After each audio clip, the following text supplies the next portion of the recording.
છોટાઉદેપુર જિલ્લા પોલીસ દ્વારા આજ રોજ કરાલી પોલીસ મથકની સામેના ગ્રાઉન્ડમાં જિલ્લાના બારડોલી, નસવાડી અને સંખેડા પોલીસ દ્વારા પકડવામાં આવેલ 27,52,570 વિદેશી દારૂનો નાશ કરવામાં આવ્યો. છોટાઉદેપુર જિલ્લો સરહદી જિલ્લો છે, જેને લઈને પર પ્રાંતમાંથી વિદેશી દારૂ ઘુસાડવાના પ્રયત્નો કરવામાં આવી રહ્યા છે, જેને લઈને જિલ્લા પોલીસ દ્વારા ઝડપી પાડવામાં આવી છે અને ઝડપાયેલ દારૂ નાશ કરવામાં આવ્યો. જિલ્લાના બોડેલી, નસવાડી અને સંખેડા પોલીસ મથકમાંથી લાવવામાં આવેલો વિદેશી દારૂ કરાલી પોલીસ મથકની સામેના ગ્રાઉન્ડમાં ઠાલવવામાં આવ્યો હતો, જેને પોલીસ અધિકારીઓ તેમજ પ્રાંત અધિકારી દ્વારા કાર્યવાહી કર્યા બાદ ઝડપાયેલા વિદેશી દારૂ ઉપર રોલર ફેરવીને નાશ કરાયો હતો. દારૂ ઉપર રોલર ફરતા દારૂની પિચકારીઓ ઉડતી નજરે પડતી હતી. આજે કરાલી પોલીસ સ્ટેશનની બાજુનું જે ગ્રાઉન્ડ છે એમાં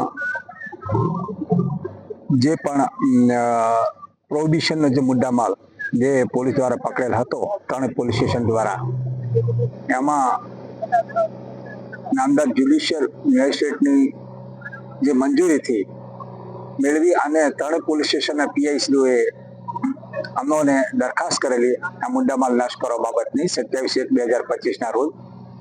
એ સંદર્ભે મંજૂરી આપતા આજના દિવસની મતલબ કે 31/1/2025 રોજની 10 કલાકેથી નાશ કરવા માટેની મંજૂરી આપેલી હતી.